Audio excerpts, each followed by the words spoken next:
Roti sobek dari Jakarta, kisah mudik seorang menantu setelah 20 tahun. Selama 20 tahun menikah dan pindah ke Jakarta, putri dari Yogyakarta ini belum pernah sekalipun pulang ke kampung halamannya untuk merayakan Lebaran. Ibu mertuanya hanya membekalinya sekotak roti sobek, namun, saat kotak itu dibuka setibanya di rumah, seluruh keluarga membeku di tempat. Selamat datang di pilihan hatimu. 20 tahun adalah waktu yang sangat panjang, waktu yang menyimpan seluruh masa muda seseorang. Selama 20 kali gema takbir Lebaran berlalu, saya telah terbiasa dengan angin Jakarta yang ganas, terbiasa dengan pot anggrek bulan yang indah di ruang tamu, dan terbiasa dengan hidangan Lebaran yang disajikan sesuai tradisi keluarga suami saya. Nama saya Santi, seorang wanita yang tumbuh di bawah hangatnya mentari Yogyakarta. Lebaran di kampung halaman saya adalah musim di mana bunga flamboyan mekar dengan indahnya, menandakan datangnya hari kemenangan. Selalu menjadi tempat yang penuh dengan kehangatan dan keakraban antar tetangga. Selama 20 tahun hidup sebagai menantu, saya telah setia menjalankan peran saya sebagai menantu perempuan tertua, sebagai seorang istri, dan sebagai ibu dari seorang putra dan seorang putri. Namun, tidak sedetik pun saya melupakan kerinduan akan kampung halaman, dan rasa cemas akan orang tua saya yang semakin menua. Tahun ini, anak-anak saya sudah besar. Putra sulung saya sudah kuliah semester 4, dan putri bungsu saya sudah duduk di bangku SMA. Beban di pundak saya terasa lebih ringan. Pabrik roti milik keluarga suami, yang kami kelola dengan susah payah bersama suami, kini telah stabil. Beberapa adik ipar saya juga ikut membantu. Menjelang Lebaran, melihat mobil-mobil box yang mengangkut pesanan roti hilir mudik tanpa henti, hati saya dipenuhi perasaan yang tak terlukiskan. Semua orang akan pulang ke rumah mereka, tetapi rumah saya terasa begitu jauh. Malam itu, setelah makan malam, seluruh keluarga berkumpul sambil minum teh hangat. Suami saya, Budi, sedang berdiskusi dengan adik-adiknya tentang rencana pengiriman pesanan ke luar kota. Ibu mertua saya, Ibu Hartini, duduk diam di samping, tangannya memainkan kipas kecil meskipun udara tidak begitu panas. Beliau adalah wanita yang seumur hidupnya tinggal di Jakarta, selalu pendiam dan sangat hemat. Tetapi semua keputusan di rumah ini ada di tangannya. Selama 20 tahun, beliau tidak pernah bersikap ramah kepada saya, tetapi juga tidak pernah mengucapkan kata-kata yang menyakitkan. Segalanya berjalan sesuai aturan yang telah ditetapkannya, sama seperti kepribadiannya. Saya memandangi ibu mertua dan suami saya secara bergantian, akhirnya memberanikan diri untuk membuka suara. Ketegasan yang biasa saya tunjukkan saat memberi perintah di pabrik lenyap entah kemana. Suara saya bergetar pelan. Ibu, Mas, tahun ini ada yang ingin Santi sampaikan. Ruang tamu seketika hening. Semua mata tertuju pada saya. Suami saya, Budi, menatap saya dengan mata terkejut. Mungkin ia sudah menduga apa yang akan saya katakan. Dialah orang yang paling memahami isi hati saya. Saya ingin meminta izin pada ibu dan pada Mas. Lebaran tahun ini, saya ingin mudik ke kampung.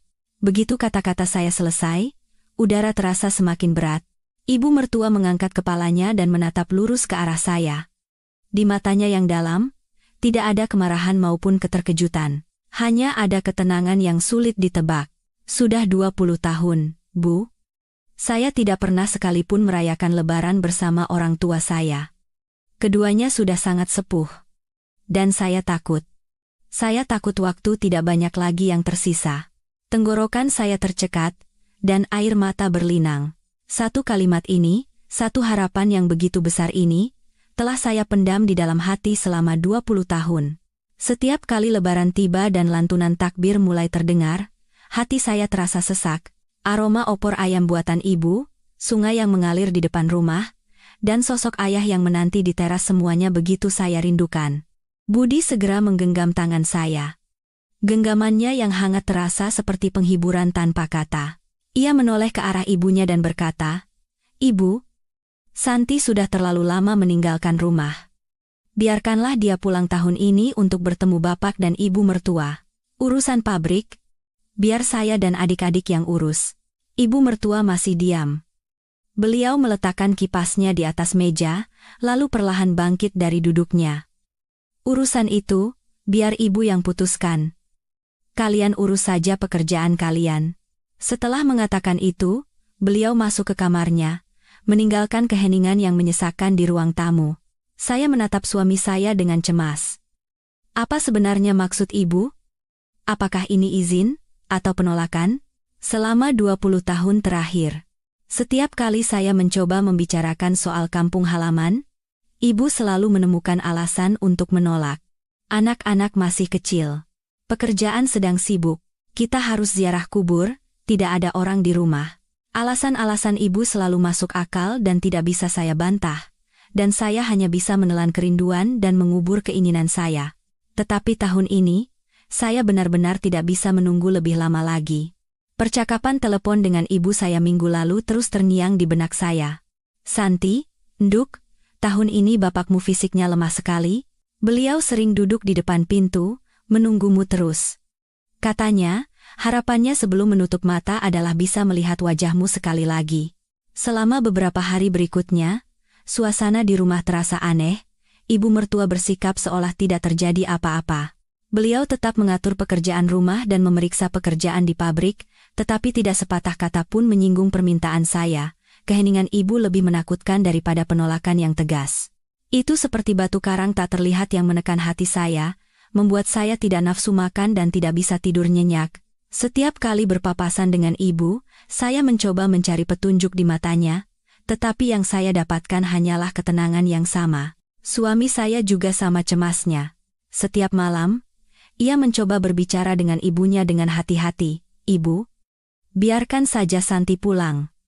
Tiket bus lebaran susah didapat, harus dipesan sebulan sebelumnya. Atau, akhir-akhir ini Santi sering melamun, sepertinya dia sangat rindu rumah. Ibu mertua hanya memberikan jawaban singkat seperti, iya, ibu tahu, atau nanti ibu pikirkan. Penantian ini membuat saya lelah. Saya tahu bahwa di keluarga yang menjunjung tinggi tradisi seperti keluarga suami saya, seorang menantu perempuan tertua pulang ke rumah orang tuanya saat lebaran adalah hal yang besar, nyaris mustahil. Lebaran adalah momen terpenting dalam setahun, saat semua anak cucu harus berkumpul di rumah utama untuk sungkem dan meminta maaf kepada para tetua. Saya memahami semua tradisi itu, dan selama 20 tahun saya telah memenuhi tugas saya sebagai menantu. Tetapi, sebagai seorang anak perempuan, saya belum pernah sekalipun melakukannya dengan benar. Akhirnya, pada suatu akhir pekan setelah makan malam, ibu mertua memanggil saya ke kamarnya dengan tenang. Jantung saya mulai berdebar kencang. Inilah saatnya. Waktu penghakiman telah tiba. Kamar ibu mertua tertata rapi, semuanya bersih tanpa debu. Beliau duduk di kursi kayu tua dan memberi isyarat agar saya duduk di kursi di seberangnya. Santi, sudah 20 tahun kamu menikah dan menjadi bagian dari keluarga ini. Ibu mertua memulai percakapan dengan perlahan. Iya, Bu. Sudah 20 tahun? Jawab saya dengan suara lirih. Selama 20 tahun ini, kamu adalah menantu yang baik, mengurus rumah, merawat anak-anak, membantu suami dan adik-adiknya, semua ibu perhatikan. Saya menundukkan kepala, tidak berani menatap mata ibu. Pujian seperti ini, alih-alih membuat saya senang, malah terasa seperti tekanan yang lebih besar. Tetapi kamu tahu, keluarga kita ini adalah keluarga anak laki-laki tertua. Kamu tahu betapa pentingnya tradisi sungkeman saat lebaran, kan?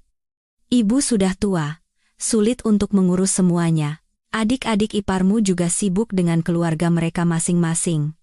Selama ini, semua ada di tanganmu. Hati saya mencelos. Alasan-alasan yang sudah tidak asing lagi.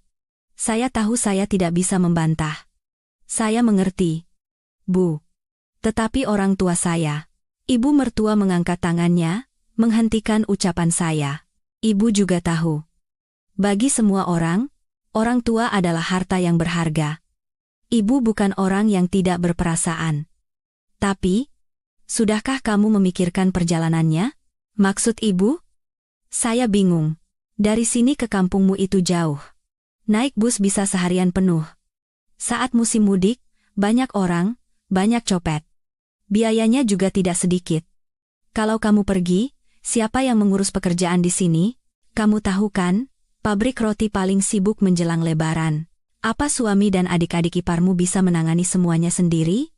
Setiap pertanyaan ibu terasa seperti bilah pisau kecil yang perlahan mengiris harapan saya. Semua yang beliau katakan benar. Tetapi, haruskah saya menerima kenyataan tidak bisa bertemu orang tua karena kebenaran-kebenaran itu? Saya hanya akan pergi seminggu, Bu. Saya akan naik bus malam agar pagi sampai. Setelah sungkeman, saya akan langsung kembali. Pekerjaan akan saya selesaikan semaksimal mungkin sebelum berangkat. Oleh-oleh untuk kerabat juga sudah saya siapkan.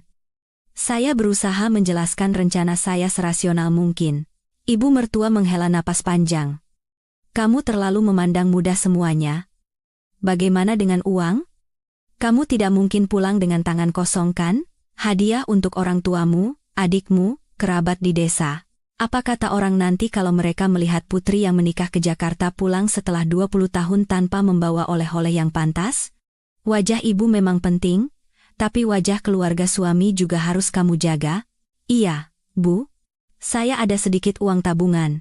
Saya tidak akan membuat malu keluarga besar kita. Saya menjawab dengan cepat. Ibu mertua menatap saya dari ujung kepala hingga ujung kaki. Baiklah. Jika tekadmu sudah sebulat itu, Ibu tidak akan melarang lagi. Saya tidak percaya dengan apa yang saya dengar. Apa yang baru saja beliau katakan? Saya mengangkat kepala dan menatap ibu mertua. Ibu. Mengizinkan? Iya. Pulanglah. Tapi, pastikan semua urusan beres dan tidak menjadi omongan orang. Suara ibu masih datar tanpa emosi. Saya nyaris menangis di tempat, tetapi berhasil menahannya. Saya berulang kali mengucapkan terima kasih kepada ibu dan berjanji akan melakukan segalanya dengan baik. Saya tidak pernah menyangka ibu akan memberikan izin semudah ini. Dalam kebahagiaan yang meluap-luap, saya tidak menyadari raut wajah ibu yang rumit, dan tidak menyadari bahwa percakapan yang sesungguhnya sulit masih menanti saya. Yang saya tahu hanyalah satu. Setelah 20 tahun, akhirnya saya bisa pulang. Setelah mendapat izin dari ibu mertua, hidup saya seolah menyala. Rasa cemas yang menekan saya selama beberapa hari terakhir hilang, digantikan oleh kegembiraan dan penantian yang mendalam. Saat membuka mata di pagi hari, yang pertama kali terlintas di benak saya bukan lagi daftar pesanan pabrik, melainkan wajah orang tua dan rumah di kampung. Saya bekerja dengan energi yang belum pernah ada sebelumnya. Untuk mendapatkan sedikit waktu lebih banyak mempersiapkan perjalanan terpenting dalam 20 tahun terakhir, saya menyelesaikan semua pekerjaan dengan cepat dan efisien. Hal pertama yang saya lakukan adalah membuat daftar panjang barang-barang yang harus dibeli. Kepulangan setelah 20 tahun saya ingin membawa seluruh Jakarta untuk keluarga saya. Saya ingin menebus semua kekurangan saya sebagai seorang anak perempuan yang merantau. Di akhir pekan, saya mengajak suami untuk berbelanja bersama. Budi tersenyum melihat saya yang sibuk, tetapi ada sedikit kekhawatiran di matanya. Sayang, jangan beli terlalu banyak, nanti berat, bagaimana membawanya? Saya melambaikan tangan dan tersenyum lebar. Seberat apapun, pasti bisa kubawa. Ini kan 20 tahun sekali. Mas, Bapak, Ibu, dan orang-orang di kampung harus tahu kalau kamu merawatku dengan baik. Saya membawa suami ke sebuah toko oleh-oleh terkenal di pusat kota. Saya membeli beberapa kotak sarang burung walet kualitas terbaik.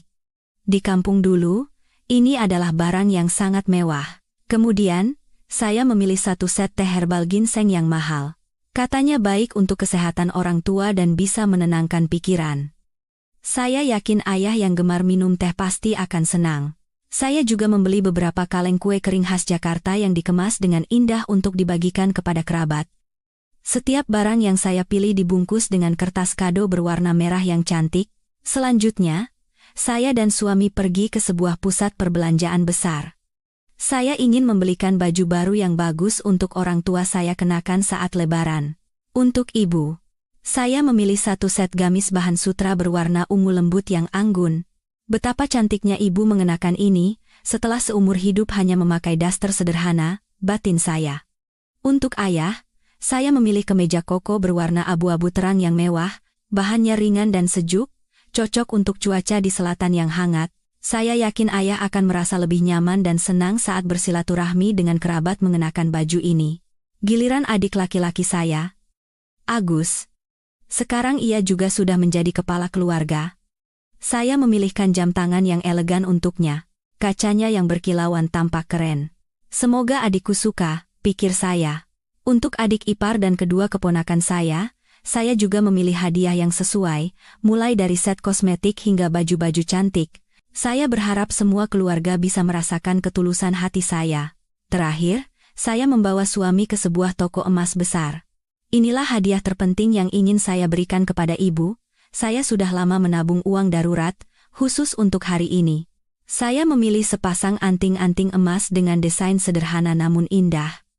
Saya teringat, saat saya akan menikah, ibu melepas satu-satunya anting yang beliau miliki dan memberikannya kepada saya. Sekarang, saya ingin membalasnya dengan hadiah yang lebih bermakna. Melihat tumpukan hadiah di atas tempat tidur, hati saya meluap oleh kebahagiaan. Hadiah-hadiah ini bukan sekadar barang, melainkan wujud hati saya, bakti saya, dan kebanggaan seorang menantu yang telah hidup merantau selama 20 tahun. Saya ingin menunjukkan kepada orang-orang di kampung bahwa meskipun Santi menikah jauh, ia hidup dengan baik, dicintai oleh keluarga suaminya, dan tidak kekurangan apapun. Ibu mertua sesekali melewati kamar saya, dan melirik tumpukan hadiah itu. Beliau hanya berlalu dalam diam tanpa berkata apa-apa. Saat itu, saya hanya berpikir bahwa karena ibu tidak berkomentar, berarti beliau sepenuhnya setuju. Saya sama sekali tidak tahu bahwa di dalam keheningan itu, sebuah badai besar sedang mendekat. Saya terlalu tenggelam dalam kebahagiaan berbelanja sambil membayangkan hari pertemuan, tidak menyadari bahwa cobaan terbesar sedang menanti saya. Tinggal seminggu sebelum keberangkatan saya ke kampung. Tiket bus eksekutif yang sudah dipesan suami jauh-jauh hari ada di genggaman saya. Segalanya tampak berjalan lancar. Sore itu, saya sedang merapikan hadiah-hadiah dan memasukkannya dengan hati-hati ke dalam 2 koper besar. Memandangi hasilnya, hati saya dipenuhi rasa puas. Hadiah-hadiah ini adalah wajah dan harga diri saya yang akan saya tunjukkan di hadapan keluarga dan kerabat setelah 20 tahun. Saat saya sedang menyelipkan beberapa bungkus kue kering lagi ke celah-celah koper, ibu mertua masuk ke kamar. Tanpa mengetuk, beliau berdiri diam di ambang pintu, menatap saya. Firasat seorang wanita memberitahu saya ada sesuatu yang tidak beres. Ibu, ada apa? Saya menghentikan pekerjaan saya dan mengangkat kepala bertanya. Ibu Hartini tidak langsung menjawab. Beliau memandang sekeliling kamar, lalu matanya tertuju pada 2 koper besar yang terbuka di lantai. Akhirnya, pandangannya berhenti pada anting-anting emas yang tergeletak di dalam kotak beludru merah di atas meja rias. Santi, kemari. Duduk.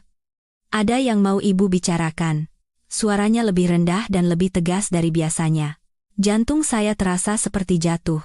Saya perlahan duduk di tepi tempat tidur, kedua tangan saya saling bertaut tanpa sadar. Semua barang ini, mau kamu bawa ke kampung? Ibu menunjuk ke 2 koper. Iya, Bu. Sudah saya tata dengan rapi. Ibu mertua menggelengkan kepalanya. Gerakannya lambat, tetapi sangat tegas. Tidak boleh. Apa, Bu? Saya terperangah. Kenapa? Kenapa tidak boleh? Sudah ibu bilang, barang-barang ini tidak boleh dibawa. Ibu mengulangi dengan suara tegas. Keluarkan semuanya. Napas saya seolah berhenti. Apa yang sebenarnya terjadi?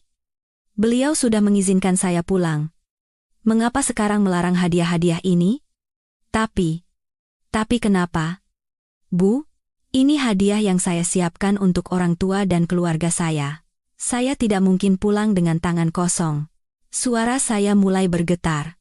Siapa yang menyuruhmu pulang dengan tangan kosong? Ibu menatap saya. Tapi bukan dengan barang-barang ini. Ibu mertua mendekati koper dan mengambil kotak sarang burung walet. 1 kotak ini harganya berapa? Iya. Beberapa juta, Bu. Ibu mertua lalu mengambil set gamis sutra ibu saya. Baju ini juga pasti mahal. Saya mengangguk. Tenggorokan saya terasa kering. Jam tangan, perhiasan emas. Santi? Apa kamu tahu bagaimana kondisi pabrik kita? Ibu mertua tiba-tiba mengubah topik pembicaraan. Iya, Bu. Saya dengar sedikit lebih sulit dari tahun-tahun sebelumnya, tapi masih baik-baik saja, kan? Baik-baik saja? Ibu mertua tersenyum sinis. senyum yang belum pernah saya lihat sebelumnya. Kamu hanya bekerja tanpa mau tahu. Apa kamu pernah bertanya pada suamimu berapa banyak pinjaman yang kita ambil dari bank untuk modal lebaran tahun ini? Berapa banyak tagihan yang belum dibayar oleh para pelanggan? Dari mana kamu dapat uang untuk membeli barang-barang mewah seperti ini? Saya membeku di tempat. Suami saya tidak pernah menceritakan hal ini. Ia selalu berkata semuanya masih dalam kendali. Ini uang darurat yang saya kumpulkan selama bertahun-tahun, Bu. Bukan uang pabrik. Saya berusaha mati-matian menjelaskan. Uang daruratmu? Ibu mertua menatap seolah bisa menembus isi hati saya. Kamu sudah menjadi bagian dari keluarga ini? Makan dari nasi keluarga ini? Dan bekerja untuk keluarga ini. Uang yang kamu miliki pada akhirnya juga berasal dari pabrik ini. Apa bedanya mengatakan itu uangmu dengan mengatakan itu bukan uang keluarga suami? Saat keluarga sedang sulit seperti ini, suamimu dan adik-adiknya banting tulang untuk menghemat setiap rupiah, tapi kamu justru menghamburkan uang untuk barang-barang mewah. Apa kamu pikir itu adalah tugas seorang istri dan seorang kakak ipar? Setiap kata dari ibu mertua bagaikan jarum yang menusuk jantung saya. Saya merasa seperti orang yang egois dan bersalah. Tetapi, rasa tidak terima juga membuncah. Uang yang saya kumpulkan dengan berhemat selama bertahun-tahun bukan untuk diri saya sendiri, melainkan untuk orang tua saya. Apa salahnya? Saya hanya ingin membuat orang tua saya bahagia, Bu. Ini sudah 20 tahun, air mata saya mulai mengalir. Membuat mereka bahagia? Kalau kamu membawa barang-barang ini, orang tuamu mungkin akan senang sesaat. Tapi setelah itu, apa yang akan orang pikirkan? Mereka akan mengira keluarga suamimu sangat kaya. Lalu di masa depan, mereka akan mulai bergantung padamu. Adikmu, kerabatmu, semua akan melihat dan membandingkan. Pernahkah kamu memikirkan dampaknya nanti? Kebaikan yang tidak pada tempatnya bisa menjadi bencana, Nak. Logika ibu mertua begitu tajam sehingga saya tidak bisa membantahnya. Saya hanya bisa duduk tak berdaya, memandangi tumpukan hadiah yang telah saya siapkan dengan sepenuh hati. Di mata ibu, semua itu kini telah menjadi tumpukan kesombongan dan sumber bencana. Harapan dan kebanggaan saya hancur berkeping-keping dalam sekejap. Setelah percakapan berat dengan ibu mertua, kamar saya terasa dingin. 2 koper yang tadinya penuh dengan hadiah kini kosong melompong di tengah ruangan, seolah mengejek hati saya yang hancur. Saya terduduk di lantai, menangis tanpa suara. Semua rencana dan impian tentang kepulangan yang megah dan membanggakan telah runtuh. Rasa tidak adil dan ketidakberdayaan menyelimuti saya. Malam itu, saat suami saya pulang kerja dan melihat mata saya yang bengkak serta koper yang kosong, ia langsung tahu apa yang telah terjadi. Ia menghela napas panjang dan duduk di samping saya. Kamu sudah dengar dari ibu? Ya, saya mengangguk. Tidak ada kata yang bisa keluar. Maafkan aku. Seharusnya aku memberitahumu tentang kondisi pabrik sejak awal, tapi aku tidak ingin membuatmu khawatir. Budi merangkul pundak saya. Bukan karena itu. Aku tidak menyalahkanmu. Aku hanya tidak mengerti kenapa ibu memperlakukanku seperti ini. Aku hanya ingin berbakti pada orang tuaku. Apa itu juga salah? Ibu juga tidak bermaksud begitu. Beliau hanya khawatir akan masa depan. Kamu tahu kan?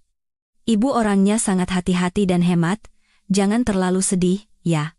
Suami saya berusaha menghibur, tetapi hati saya tetap terasa berat. Saya tahu betapa sulit posisinya, berada di antara ibu dan istri. Saya tidak ingin membuatnya lebih sulit lagi. Keesokan paginya, saat saya masih tenggelam dalam kesedihan, ibu mertua memanggil saya. Di atas meja makan, selain sarapan seperti biasa, ada sesuatu yang sama sekali tidak saya duga. Sebuah kardus usang yang diikat seadanya dengan tali rafia. Kemarilah. Ibu Hartini memberi isyarat. Saya mendekat tanpa mengerti. Ibu tidak menyuruhmu pergi dengan tangan kosong. Ibu menunjuk ke kardus itu. Ini. Bawa ini sebagai oleh-oleh untuk besan. Saya mengintip ke dalam kardus dan jantung saya seolah berhenti berdetak. Isinya penuh dengan roti sobek. Roti yang diproduksi setiap hari di pabrik kami. Jenis yang paling murah dan biasa, yang biasanya dipasok ke warung-warung atau toko kelontong di pedesaan.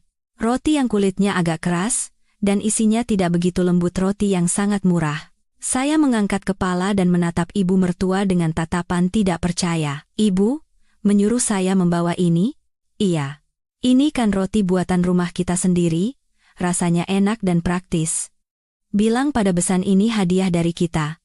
Di perjalanan, kalau lapar, bisa dimakan sekeluarga. Sekali dayung 2-3 pulau terlampaui, kan? Ibu mertua berbicara dengan santai, seolah ini adalah hadiah yang sangat masuk akal. Rasa hina dan amarah naik hingga ke tenggorokan. 20 tahun? Selama 20 tahun, saya telah bekerja keras di rumah ini, melakukan segalanya dengan sempurna, dan sekarang, di hari kepulangan saya untuk bertemu orang tua, hadiah yang diberikan keluarga suami hanyalah sekotak roti murah. Ini bukan hanya penghinaan terhadap saya, tetapi juga terhadap seluruh keluarga saya. Saya tidak mau bawa. Tanpa sadar, kata-kata itu keluar dari mulut saya. Suara yang menantang. Untuk pertama kalinya dalam 20 tahun, saya menentang ucapan ibu mertua. Tatapan mata Ibu Hartini menjadi dingin. Apa katamu? Saya bilang tidak mau bawa. Lebih baik saya pulang dengan tangan kosong daripada membawa kotak roti ini dan membuat orang tua saya malu, menjadi bahan tertawaan orang sekampung. Saya berteriak sambil menangis. Malu? Tertawaan? Suara ibu mertua meninggi. Kamu hanya memikirkan gengsi kosongmu itu? Sekotak roti ini mungkin tidak seberapa harganya, tapi di dalamnya ada keringat dan kerja keras seluruh keluarga kita. Jauh lebih bersih dan bermakna daripada hadiah-hadiah mewah yang mau kamu beli. Kalau tidak mau bawa, ya sudah. Tetaplah di rumah. Jangan berpikir untuk pergi kemana-mana. Setelah selesai berbicara, ibu berbalik dan pergi, meninggalkan saya termangu di tengah ruang makan bersama kardus roti itu. Di mata saya sekarang, kardus itu bukan hanya berisi roti, di dalamnya terkandung semua penghinaan dan kekejaman yang harus saya tanggung. Saya tahu saya tidak punya pilihan lain. Jika saya tidak setuju, ibu mertua tidak akan pernah membiarkan saya pergi. Haruskah impian saya untuk pulang setelah 20 tahun kandas hanya karena sekotak roti ini? Seharian itu, saya bekerja dalam diam seperti bayangan. Amarah yang tertahan di tenggorokan membuat saya tidak bisa menelan sesuap nasi pun. Suami saya, yang mengetahui situasinya, hanya bisa menghela napas panjang dan menghibur saya, lalu pergi karena sibuk dengan pekerjaan akhir tahun.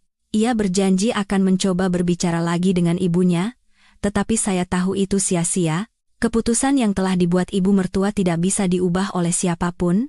Malam harinya, saat saya duduk di kamar memandangi kotak-kotak hadiah yang kosong sambil menangis dalam hati, ibu mertua masuk lagi. Kali ini, beliau tidak sendirian. Di tangannya ada sebuah kantong plastik berisi beberapa potong pakaian bekas saya. Ini. Beberapa daster bekasmu. Masih layak pakai. Masukkan ke dalam kardus roti itu dan berikan pada ibumu di kampung. Bisa dipakai saat bekerja di sawah, kan? Sayang kalau dibuang. Saya membeku di tempat. Sungguh tidak bisa dipercaya. Ibu mertua tidak hanya menyuruh saya membawa roti, tetapi juga pakaian bekas. Sampai sejauh mana beliau akan menghina saya dan keluarga saya? Apakah beliau pikir ibu saya begitu miskin sehingga harus memakai pakaian bekas putrinya? Saya tidak bisa menahan diri lagi dan menangis terseduh-seduh. Ibu, kenapa ibu melakukan ini pada saya? Apa salah saya? Selama 20 tahun saya tidak pernah meminta apa-apa. Hanya sekali ini. Kenapa ibu begitu kejam? Kejam? Ibu Hartini meletakkan kantong plastik itu. Ibu sedang mengajarimu cara hidup. Hidup itu harus tahu diri dan menempatkan diri. Apa kamu pikir keluarga kita ini kaya raya? Kalau kamu menghamburkan uang seperti itu dan keluarga kita bangkrut, siapa yang akan membantu? Ibumu seumur hidupnya bekerja keras.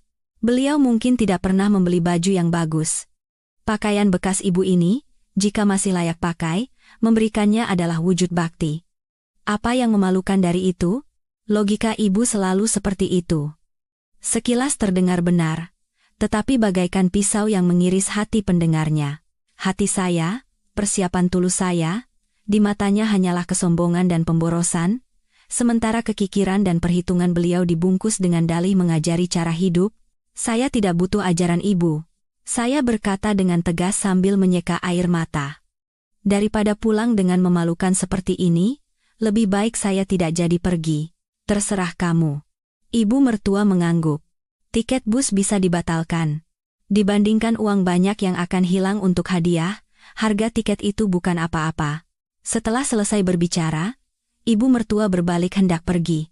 Tepat pada saat itu, emosi yang saya pendam selama 20 tahun meledak. Saya bukan lagi Santi, menantu yang patuh dan sabar. Ibu, tunggu sebentar. Saya berteriak menahannya. Apakah ibu pernah sekalipun menganggap saya sebagai menantu, atau hanya sebagai pembantu gratis, mesin yang bekerja tanpa dibayar? Pernahkah ibu memikirkan perasaan saya? Apa ibu tahu betapa rindunya saya pada rumah selama 20 tahun ini? Saat malam takbiran, ketika seluruh keluarga berkumpul dan tertawa, apa ibu tahu betapa hancurnya hati saya memikirkan orang tua saya yang sendirian di kampung? Saya menumpahkan semua kesedihan yang telah lama terpendam. Ibu mertua berhenti di tempat, masih membelakangi saya. Saya melihat bahunya yang kurus sedikit bergetar. Tetapi beliau tidak pernah berbalik. Sudah selesai bicaranya? Kalau sudah, rapikan dan tidurlah. Besok pagi harus bangun pagi. Suaranya masih dingin, tanpa sedikit pun gejolak. Keputusasaan menyelimuti saya. Saya sadar semua kata-kata saya, semua air mata saya, sia-sia. Di rumah ini, saya tidak akan pernah mendapatkan pengertian dan empati. Saya hanyalah orang asing yang terikat dalam sangkar bernama menantu. Malam itu, saya menangis hingga air mata saya kering. Suami saya pulang dan hatinya hancur melihat keadaan saya. Ia masuk ke kamar ibunya dan berbicara lama sekali. Saya tidak bisa mendengar dengan jelas apa yang mereka bicarakan, tetapi sesekali terdengar suara suami saya yang memohon dan desahan panjang ibunya. Tak lama kemudian, suami saya kembali ke kamar dengan wajah lelah. "Sayang, untuk kali ini saja, turuti kemauan ibu," katanya. "Kalau kamu setuju membawa kardus roti itu, beliau tidak akan melarang lagi. Kita mengalah sedikit saja demi kedamaian di rumah. Yang penting kan kamu bisa pulang dan melihat wajah orang tuamu." Saya menatap suami saya. Hati saya perih. Pada akhirnya, saya harus mengalah lagi. Mimpi reuni setelah 20 tahun harus saya tukar dengan penghinaan ini. Hari keberangkatan ke kampung adalah hari di akhir musim kemarau. Jakarta diguyur gerimis dingin. Rasa dingin itu seolah meresap hingga ke dalam hati saya. Suami saya mengantar saya ke terminal bus Pulau Gebang. Di kursi belakang mobil, alih-alih 2 koper mewah, hanya ada sebuah ransel kecil berisi beberapa potong pakaian saya dan sebuah kardus roti yang diikat erat dengan tali rafia. Pemandangan yang begitu menyedihkan dan memilukan. Selama perjalanan, kami berdua tidak berbicara. Saya memandangi orang-orang yang sibuk berlalu lalang di luar jendela. Di tangan mereka semua ada tentengan besar dan kecil, wajah mereka penuh dengan kegembiraan akan reuni. Hanya saya yang membawa hati yang berat. Rasa sedih kembali membuncah, membuat hidung saya perih. "Jangan terlalu sedih," Budi meletakkan tangannya di bahu saya. "Nanti sesampainya di kampung, ceritakan saja kondisi keluarga kita apa adanya pada bapak dan ibu. Mereka pasti akan mengerti, mereka mungkin mengerti. Tapi betapa sakit hati dan khawatirnya mereka nanti. Mereka akan berpikir putri mereka menderita dan diperlakukan tidak baik oleh mertuanya." Suara saya serak. "Nanti aku akan telepon dan jelaskan. Aku akan bilang ini salahku karena belum bisa membuatmu hidup lebih berkecukupan." Saya menggeleng. "Bukan salahmu. Aku hanya menyalahkan takdirku yang membuatku berada dalam situasi ini." Sesampainya di terminal, pemandangan di sana semakin membuat hati saya sakit. Terminal yang penuh sesak dengan para pemudik, masing-masing membawa barang bawaan yang banyak. Kotak-kotak kue kering yang dibungkus cantik, keranjang buah segar, pot-pot anggrek yang dikemas rapi. Orang-orang melirik saya yang hanya membawa sebuah ransel dan kardus usang. Di mata mereka ada sedikit rasa kasihan. Mungkin mereka berpikir saya adalah seorang perantau yang tidak mampu membeli oleh-oleh yang layak untuk dibawa pulang. Budi membantu saya menaikkan barang bawaan ke dalam bus. Ia berpesan berkali-kali agar saya hati-hati di jalan, menjaga kesehatan, dan segera menelepon setibanya di sana. Melihat wajahnya yang cemas, hati saya sedikit luluh. Setidaknya, di sisi saya ada suami yang mencintai dan mengerti saya. "Masuklah. Busnya akan segera berangkat." Ia menyelipkan segulung uang ke tangan saya. Pakai ini untuk uang saku. Belikan hadiah untuk keponakanmu. Saya menolak tangannya.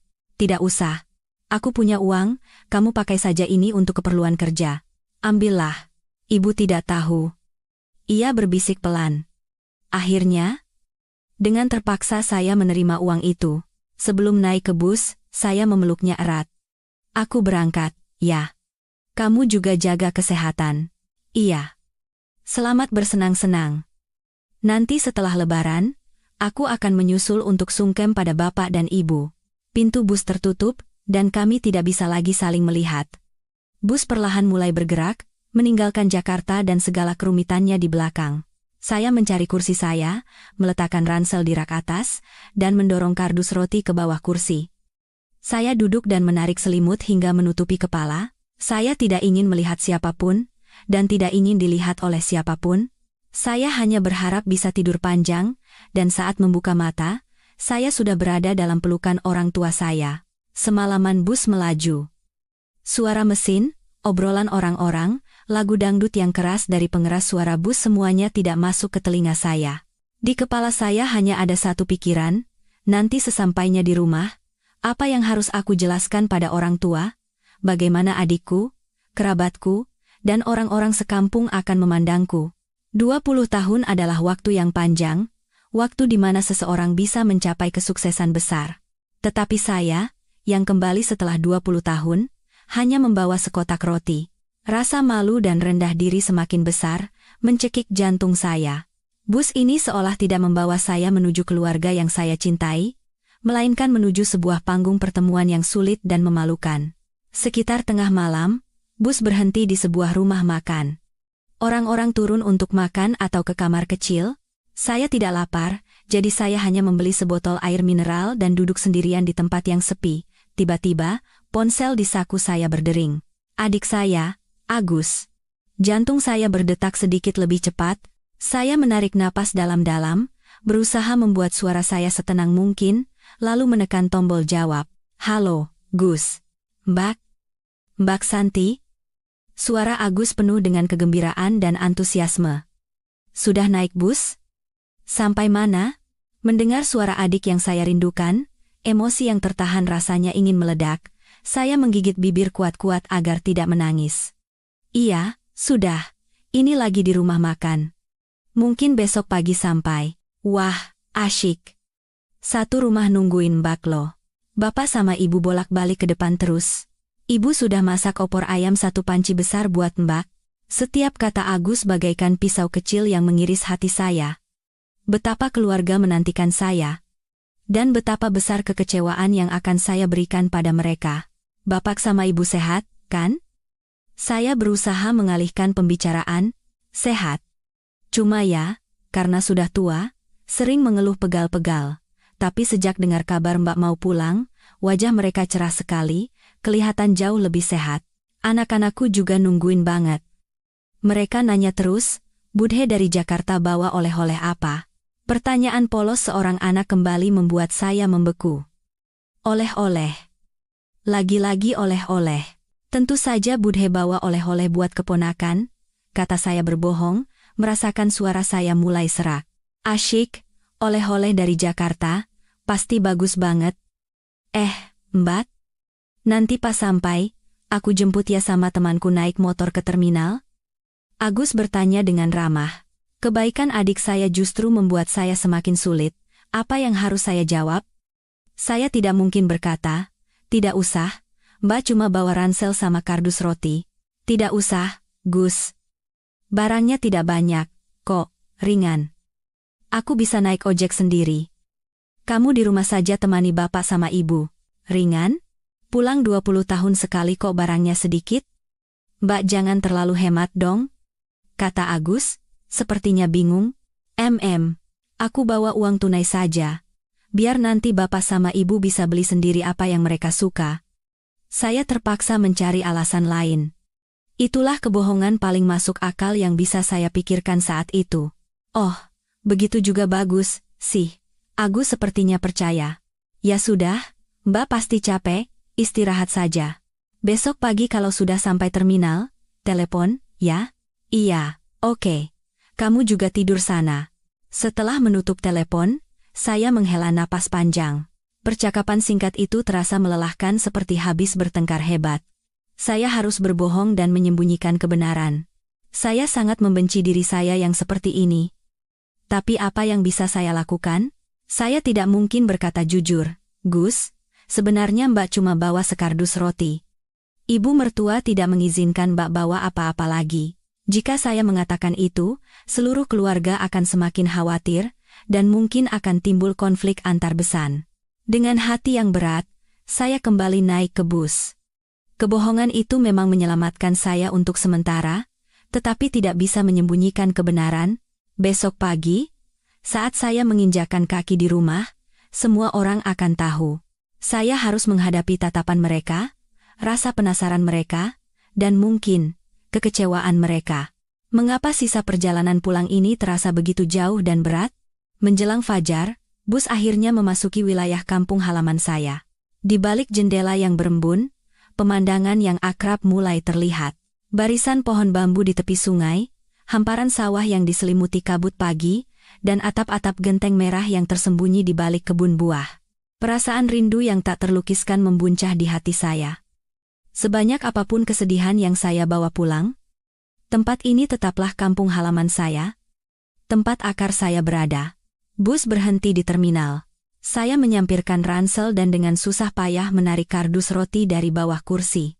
Begitu turun dari bus, udara hangat dan bersih khas pedesaan menyambut saya, sangat berbeda dengan udara Jakarta yang lembab dan dingin.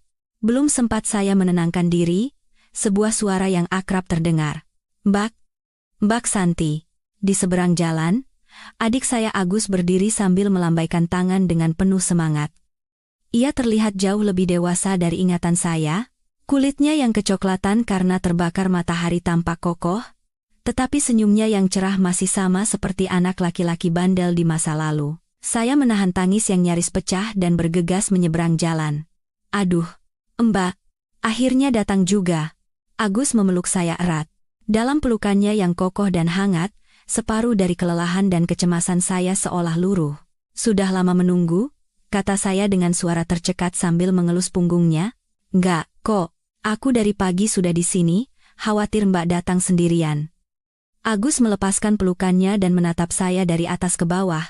Mbak enggak tua-tua, ya? Enggak kelihatan seperti orang yang sudah merantau 20 tahun.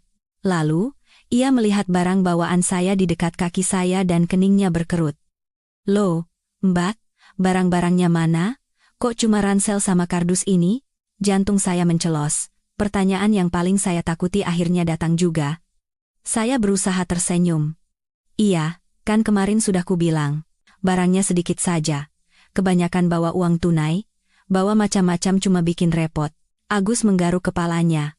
Masih terlihat penasaran, tetapi tidak bertanya lebih lanjut.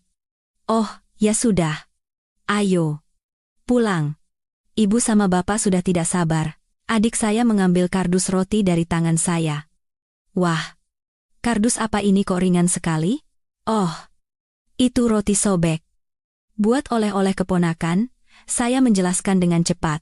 Agus hanya lalu mengikat kardus roti di jok belakang motornya. Duduk di belakang punggung adik saya, merasakan kehangatan yang akrab, saya memandangi pemandangan yang berlalu dengan cepat, jalanan desa yang dulu tanah kini sudah dicor semen dengan rapi. Di kanan kiri, berdiri rumah-rumah baru yang bagus. Kampung halaman saya sudah banyak berubah. Motor berhenti di depan sebuah rumah sederhana berlantai 1 dengan pagar rendah yang dipenuhi bunga. Di depan teras, sebuah pohon flamboyan kuning sedang mekar dengan indahnya. Dan di sana, berdiri 2 orang yang telah saya rindukan selama 20 tahun. Rambut ayah sudah memutih, punggungnya pun sudah banyak membungkuk.